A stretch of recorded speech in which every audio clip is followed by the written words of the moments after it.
Oh, hello. Oh, hello. And welcome to the Comic Queens podcast. I'm Alex. And I'm Annie. And today we're scared.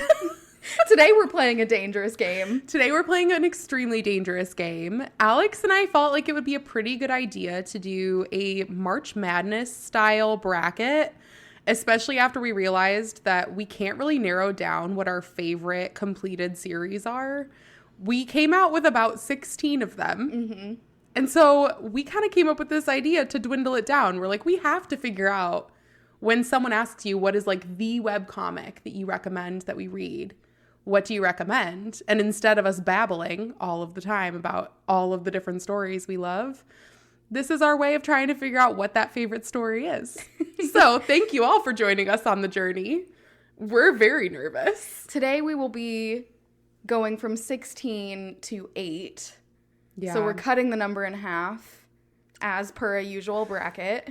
Yeah. I did find out from my dad that March Madness doesn't start until like the end of March now. Yeah, I think it's closer to like March 16th or something. Yeah. And it's not really decided till closer to April. But we're sticking with true March Madness. Yeah, it's just going to be madness through the entire month because that just feels like it matches our chaotic energy. Yeah. So I think we're just going to dive right in. We're going to talk about all the different series. We're going to eventually dwindle down. We have pairings of 2. And when they come up against each other, we're going to have to figure out which one ends up winning so that we can start dwindling the list down. Yep. So Alex, go ahead and start us out with our first 2 stories. Okay, the first 2 stories that we're pitting against each other are Taming the Tiger and Secondo Piatto. Oh my gosh. Such good stories and such different stories. So Taming the Tiger, I'm just going to give the tags for both so we can get a sense of the story, is pretty boy, master servant, historical boy love. Secondo Piatto is boy love, drama, restaurant, cop. Yeah. So those are our tags right off the bat. I am gonna say, I think, if I'm just going for it. Wow, that's bold. I would probably have to choose Taming the Tiger. Okay. Because I do think that they have such a good, like both, you know what, actually it's really hard because both of these 2 have such a good relationship with each other. Yeah. Not abusive to each other, which we see in a lot of series, unfortunately. Yeah, I mean, honestly, it should be a given, but sadly it's not. It's not. And it's a tough one. I feel like, though, if I have to pick, it's going to have to be Taming the Tiger just because the art is gorgeous. It is. The story is great. We love historical. Yeah. This one is honestly so hard for me. So if people remember us talking about Secondo Piatto earlier on in the podcast, this story is very similar to Shape of Sympathy. It's everything I wanted Shape of Sympathy to be. Yes, exactly. And so you have this tragic story of a restaurant owner who's in love with his best friend, who is also a male and who's completely oblivious. You have this cop who's in love with his female best friend. And it's just 2 heartbroken souls that console each other. And honestly, in that way, Taming the Tiger and Secondo Piatto have a lot in common because you also have An Gimho, who is really just closed off. Like, he's lived his entire life in fear, like trying to just figure out who around him is an enemy. And unfortunately for him, it's most everybody. His own family's against him. He had his throat almost slit. And you have Baum, who wishes him no ill will at all. And he brings him in just to be a butcher to give the blood to his brother for his medicine. He's absolutely in love with him. Yeah, just absolutely head over heels. And they have this beautiful relationship where it's them against the world, really. And so it is really difficult. Think about the endings, too. Yeah. Taming the Tiger has one of the most beautiful endings with the whole going out to that tree and you see both of them reuniting at that beautiful tree and then dying there. Yeah. Together. And I know that doesn't sound great, but it is. I'm like, yeah, Alex, you're supposed to be making points to like sell the story. But then you get the skip forward for the side stories where you get to see them in the future and you get to see their souls reconnect in their reincarnated forms. And it's absolutely gorgeous. Yeah, the fact that they're fated to be together is like a nice little side story too. But I also love when Hyunwook stands up for Wonyoung and like claims him to Wonyoung's best friend. Yeah. And says like, he's mine. You need to back recognize. off, buddy. Yeah. Yeah. Show some respect. Yeah. Put some respect on his name. So I don't know. Okay, if I just have to go for it, I'm going to say Taming the Tiger. And it's not just because you said it, just because if I'm going to look at it at a glance and say which one I want to read again, like right now out of the two, it'd be that one. Yeah. I think it's more of a dynamic story. Secondo Piatto has a lot more fluff, and I feel like Taming the Tiger had me feel a lot of different emotions. That's true. So that's the only way I'm going to find peace with this. All right, so our first winner is Taming the Tiger. All right. Well, it only gets harder. What do we have next? Okay, so just in an effort of ruining our lives, apparently, the next two stories we have pitted against each other are Bloody Sweet and The Dangerous Convenience Store. These are two extremely different stories, so we'll break it down. The tags for Bloody Sweet are drama, fantasy world, vampire romance. And for Dangerous Convenience Store, it is boy love drama, gangster, comedy, age gap. Yeah. So they're like two entirely different stories, and in their own genres, they're perfect. I know. This one is really hard. I mean, these are two of our favorite. All of these are our favorites. I don't even know why I'm saying that. That's why we made this list out. But like, I guess just because they are so different, it makes it even harder. Makes it even harder. So, okay, let's try to find some similarities. They're both dramas. The drama that they're going through is extremely different. Yeah. I would you know what? They both are kind of an age gap. Fetishu is super old as a vampire. That's true. Okay, so let's go male leads. Okay. Jianu versus Fetishu. What are we thinking? Oh my God. They're also both great and like so different because Fetishu is just absolutely the best. Like, I'm going to follow you and do everything you ever tell me. I know. And Jianu is the I will protect you no matter what and no one ever better harm you. It's kind of like golden retriever energy versus black cat energy. Yes, it really is. But then we have a golden retriever in Dangerous Convenience Store with Weejin, and we also kind of have a black cat with Shin Naram. They really are opposites. So yeah, it's just kind of opposites for that one. Oh my gosh. This is so hard. I honestly don't know what to do with this one. I'm going to say Bloody Sweet. Oh, my gut was telling me The Dangerous Convenience Store. God, no! It would have been so much easier if you just agreed with me in your gut. Okay. Why did your gut say Dangerous Convenience Store? We get the mafia, which we love. Yeah, we love that. We get the age gap, which is, one of my favorite tags. Yeah. I love their meeting of being the convenience store clerk, and he comes in every day and the weird, like, finger thing that they do, I think is so funny. You get the heartbreak of when they separate.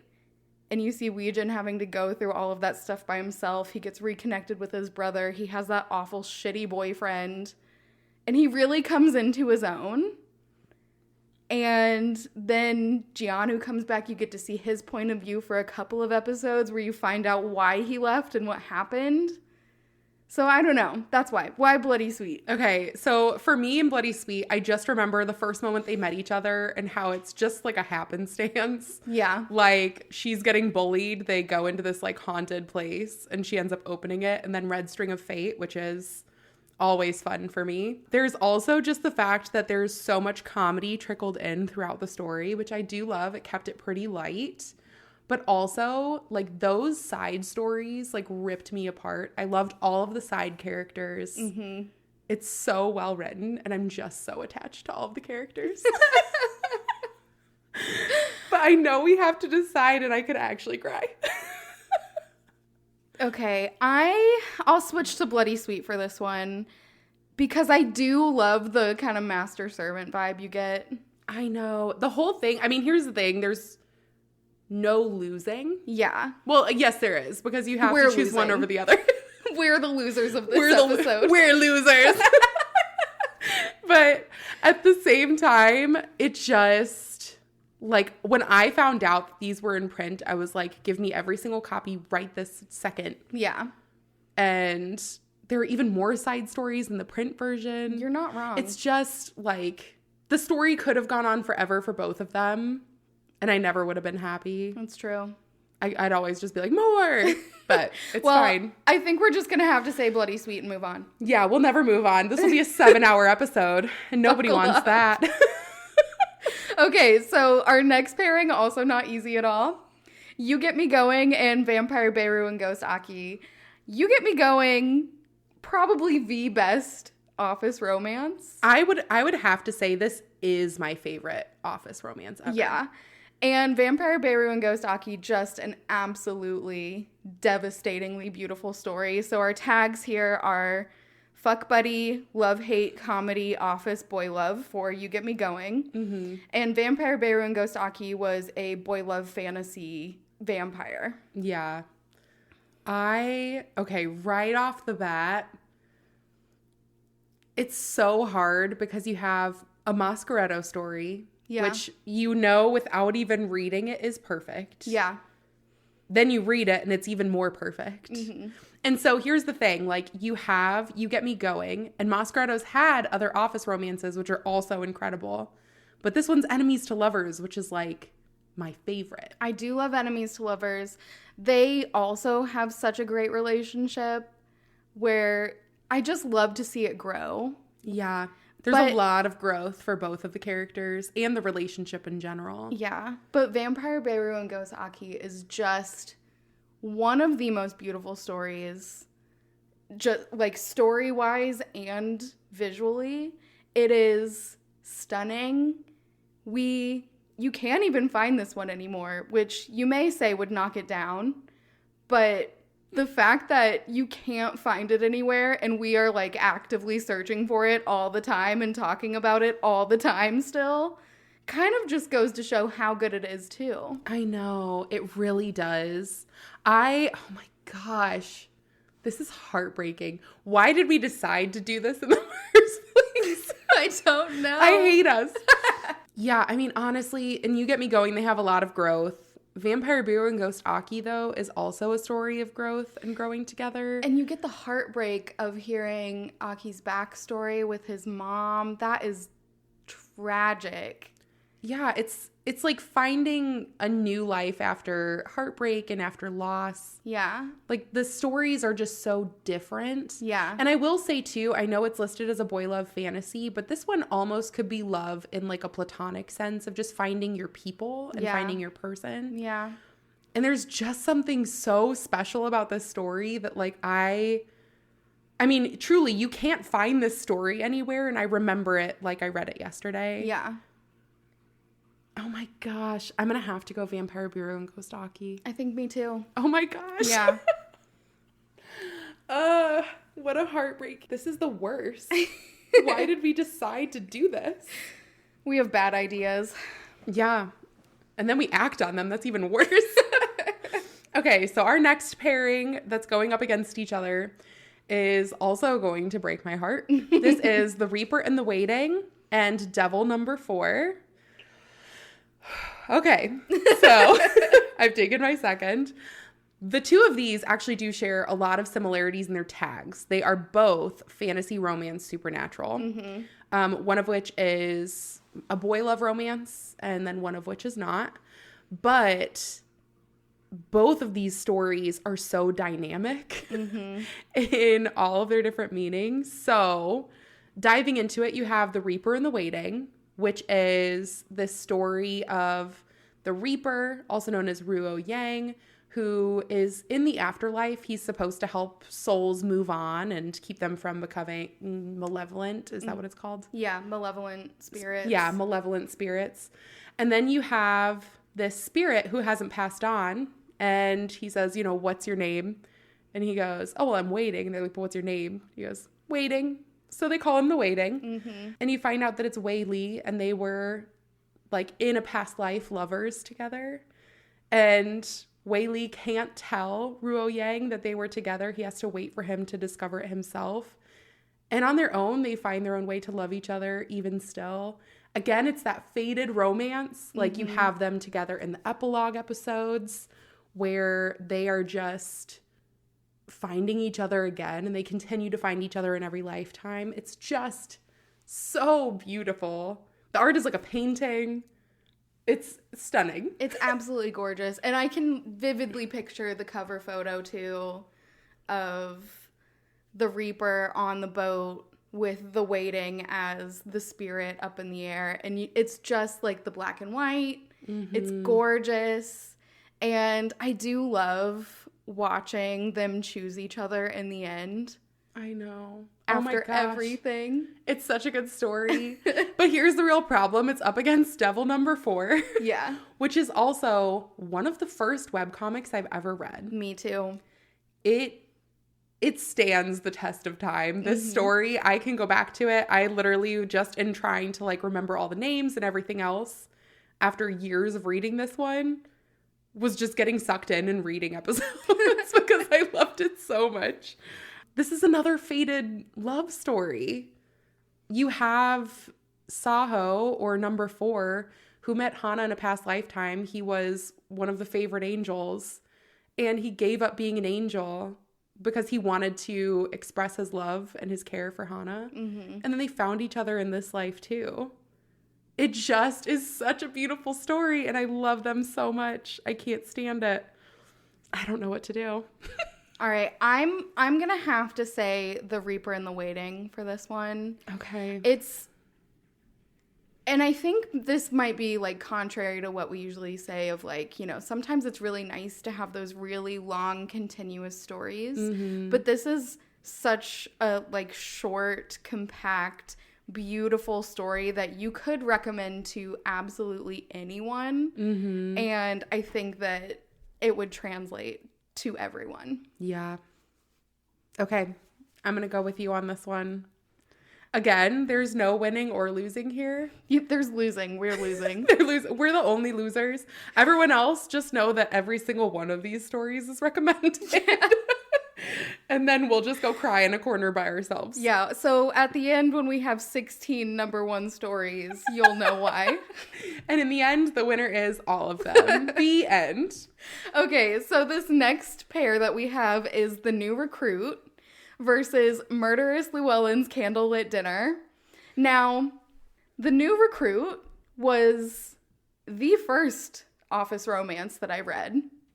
Oh my gosh, it's stunning. I love it. So the tags: boy love, drama, boss employee, office. Murderous Llewellyn's Candlelit Dinner tags: obsessive murder, historical thriller, boy love.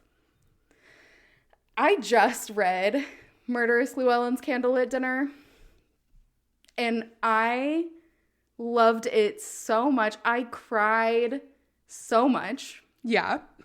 And I have to say, for both of them, this is one where The New Recruit, I feel like, does have a lot of really good character growth.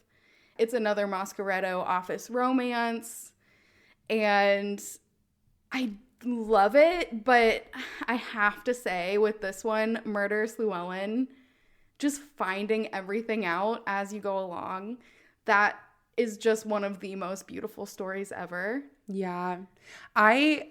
Off the bat, I have to say Murderous Llewellyn.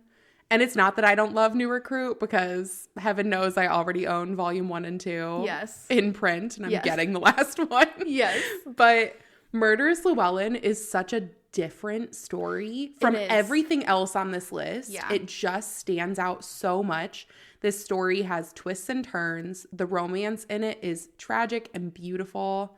And it has you gripped from the first episode of trying to figure out why he's peeling onions to the very last time you see them together. Oh, it is just beautiful. It's so beautiful. Yeah. So, yeah. I think we have to go. It's Murder's Llewellyn. Yep. I say we take the win and we move on Okay. before we debate it too much. Okay.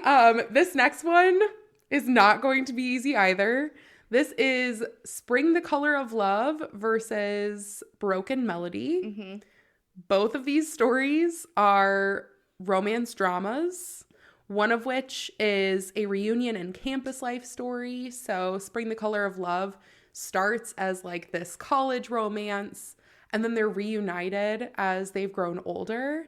And there's something just so beautiful about piecing together that story across time and like seeing how they changed and still were meant for each other in the end as well. Yeah. And then you have Broken Melody, which very similarly is a coming of age story. You're watching a girl growing up and seeing all of the tragedies and hardships and love and loss and everything else that's happening in her life. It is just so hard. Both of these stories also have piano players. Yeah, they do. One is more focused on the music, though. The other is more focused on the reunion. I adore both of these stories. I'm the one who was like, hey, read both of these to you. This is true. I would have to say probably for me, Broken Melody is going to win this one. Because to me, and this is how I interpret it, people can argue with me and tell me that I'm wrong. I'll argue with you and tell you you're wrong. No, you won't. To me, this isn't like a romance story. This is, again, similar to Vampire Beirut and Ghost Aki it's a platonic love that the characters have. So you get to see two people who are broken by different things and them trying to piece their own lives together. Both of them are completely alone. Yeah. And they kind of find family in each other. And at the very end, Minhee, the main character, who is the girl who grows up throughout the whole thing, she wins a piano competition and ends up becoming famous again, traveling the world and doing all of that stuff. And Mr. Un, her piano teacher and friend, just says, you can come here and I will be the place that you can land between all of your tour that you're doing. I will be that home for you that you never got to have because you had such a hard home life. Both of her parents are awful. She had bullies in school. She had a best friend who really manipulated her. And so she just had such a hard time. And I feel like it's just so beautiful to see them like find comfort in each other and find family. And find a way forward through it all. Yeah. It's all about that found family of like, if you can't rely on the people who you are supposed to be able to rely on, and you can find someone else, it's just so nice to be able to find that. So as much as I love Spring the Color of Love, it's a beautiful, beautiful, beautiful romance story. And I mean, it truly is spring. Like the color palette is just gorgeous. It is really beautiful. It does have a lot of those heartbreak elements. You do see that Gonghyun has a really hard life as well. Like, you would assume he has everything. He's a rich kid. He's, got his parents supporting him. But he loves the piano and is forced to take over the family business and to leave and go do kind of how his parents demand it. And it's a lot of that trying to break control and find himself. And I do think in that sense as well, Chang'eun is kind of his own family as well. Like his decided family. You're right. There are so many similarities, but Broken Melody does a really good job at diving into all the tragedy as it goes. Like a lot of Gonghyun's character growth happens in flashbacks. And in Broken Melody, you're almost like growing through the story with Minhee, and there's something so beautiful about that. I'm going to have to agree with you. Okay. It just grips you from the beginning. I'm just going to say it and move on then. Although I will give my final piece of, I do absolutely love when Changhyun stands up to Ganghyun's mother and says, like, I don't care that you don't approve. I love him and we're going to be together. That's just like such a great moment. But yeah. That aside. Actually, I thought you picking Broken Melody over it meant that you hated the story. Actually, I think I'm going to change my mind. No, I'm not. We'll be here forever. Okay, so this last one is also going to be very hard. This is The Tainted Half versus Traces of the Sun. The Tainted Half is a romance, historical drama, ill-fated love, secret. Traces of the Sun is a boy love, fantasy, action, superpower, dystopia, trauma story. Yeah. So They're pretty different. They're pretty different. I again am gonna go with my gut on this one, and I have to say Traces of the Sun. It's one of my all-time absolute favorite stories, and I love The Tainted Half too, but I love Yiseon and Hyeon so much, and I just love to see the character growth. I love him when he's a shit. Which is most of the story. Here's the thing. You can appreciate a shit stirrer. That is what he is. He's good at what he does. I still love him. Yeah. I mean, as you should. He's fine. Yeah. I've come to love him. I had a lot more critique earlier on in reading the series. But, oh man, that ending was... The ending is so good. Yeah. And you get the cathartic ending against the brother, too, where you get to see him go down. Mm-hmm. I mean, you see Yiseon the entire time just trying to, really do right by his friends. Mm-hmm. I mean, he made a mistake out of fear and then had to live to regret it for so long. Yeah. And, had to literally face to face with his mistake every day while he took care of his zombified friends. And he also gets new family, too, and all of the people in the Cord group. Mm-hmm. So, and, you love your just desserts. I do. I do love my revenge plots. There is something to be said. The Tainted Half, oh my gosh. This, the art in this one is breathtaking. Yeah. When I read it, the story is tragic. You have Solya, who is really just trying to lay low. Her entire family wanted her to lay low. She's a part of the tribe that has those rejuvenating powers that the emperor seeks for his own power. And so her mom scars her. I think the most tragic part of the entire story is to find out that the reason she has the scar on her face isn't because it's permanent, because her body rejuvenates. She continuously injures herself to make herself undesirable to the emperor. Mm-hmm. That's how cruel he is throughout the entire thing. I gotta say, I don't remember that happening. Really? Yeah. Oh. Which, that tells you enough for me. You were too busy reading Traces of the Sun? Probably. But this story, falling in love with the emperor's brother and the emperor's brother going in the background to do everything he can for her, even though he's pretty shady himself. Mm-hmm. But there's just something I love about that too. I love both stories. Since I know that you're not going to budge, I'm going to say Traces of the Sun. But honestly, if there was any chance you'd move from it, I would say Tainted Half, but I just don't think you'd go for it. You're right. I won't because, it goes. He bought him a bakery. He didn't buy him a bakery. He bought him every kind of bread in the entire world. I don't care. Okay.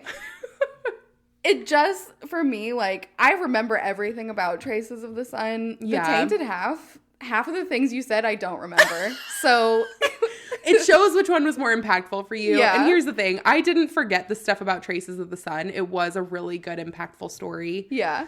Jaehyun just pissed me off for half of it. I just love him. I came to love him in the end. This but is I coming had from the best I told you so moment in this. Like, betrayal of dignity level, I told you so, when I was like, Hyeon is definitely going to consider not saving Gi-seon. But he did save him. But he said, like, literally in his dialogue was like, what if I just don't? Okay, but you love Damien, so I won't hear any of it. No, I mean, that's fine. I love Damien. You can't convince me otherwise. Okay, so we have one more pairing left. What is it? So the last two, which might be like just the worst way to wrap this up ever, is Moonrise by the Cliff and Painter of the Night. Yeah. Both made me cry. Both made me cry too. Absolutely, they made me cry. They're honestly pretty similar too, if we think about it. Mm-hmm. So, Moonrise by the Cliff, you have a romance drama. It's historical, and it's a forbidden love slow burn. Painter of the Night is a boy love drama. It is also historical, but it is categorized as intense, obsessive, and rough. So, it is like one's the more wholesome of the other. Yeah. Oh my gosh. It's so hard. It's so hard. Here's the thing. If you're looking at like wholesomeness of the relationship, it's Moonrise by the Cliff because it never had abuse. And if we're being honest, Painter of the Night is trigger warning worthy. It does start off a little rough. Starts off a little strong. I mean, the tags are rough, intense, obsessive. What do you expect? It's not hiding it at all. But oh my gosh, this is hard. And oh my gosh, the scene in Moonrise by the Cliff with her dad being stoned is the most heartbreaking thing ever. But then you have Sung-ho comforting Nakyum with the music box after all of the tragedy that they've all gone through. I know. They both just have such heartwarming reunions. Mm-hmm. Both of these main couples have been through so many trials and so many hardships. Both of them assume that the other is dead, I think. Am I wrong in that? Does Nakyum not believe that Sung-ho is dead? I thought he did. I don't remember that happening in... Oh, that does happen in Moonrise by the Cliff. In Moonrise by the Cliff, she assumes that he's dead. Yeah. They told her that he's dead. I don't... Well, there are points where Sung-ho thinks Nakyum is dead. Yeah. And it's just the constant, like, trying to process that tragedy of loss on both of their parts. There's so many similarities to these. It makes it really difficult. Painter of the Night. I have to. I love it so much. And if you think about it, the one that we talk about all the time, Painter of the Night. I know. The one that we say as soon as it comes out with an English version of a physical copy, we're going to buy it. We've considered buying the Korean copy, even though neither of us know how to read Korean. Yet. So. Goals. Oh my gosh. I just feel like we have to choose that one when it comes. And fine, it's but hard. I don't have to be happy about it. It's hard because I mean, the scene with her dad is just so heartbreaking. It's gut-wrenching. But I feel like Painter of the Night is just so heartbreakingly gripping throughout the entire thing. Then I will leave everyone with this PSA. If you have not read Moonrise by the Cliff, it is the more wholesome version of Painter of the Night. And you can't convince me otherwise. It is beautiful. Like, if you want to take out a little bit more of the drama and the trigger warnings from Painter of the Night, you have Moonrise by the Cliff. I love it. All right. You can't go wrong. Fine, we'll choose Painter of the Night. Tune in next week where we will be crying and comparing Taming the Tiger versus Vampire Beru and Ghostaki, Murderous Llewellyn's Candlelit Dinner versus Traces of the Sun, Bloody Sweet versus The Reaper in the Waiting, and Broken Melody versus Painter of the Night. Oh my God. What are we going to do? Well, we'll be crying until we talk to you on the next one. Thanks for joining us. Goodbye. Bye.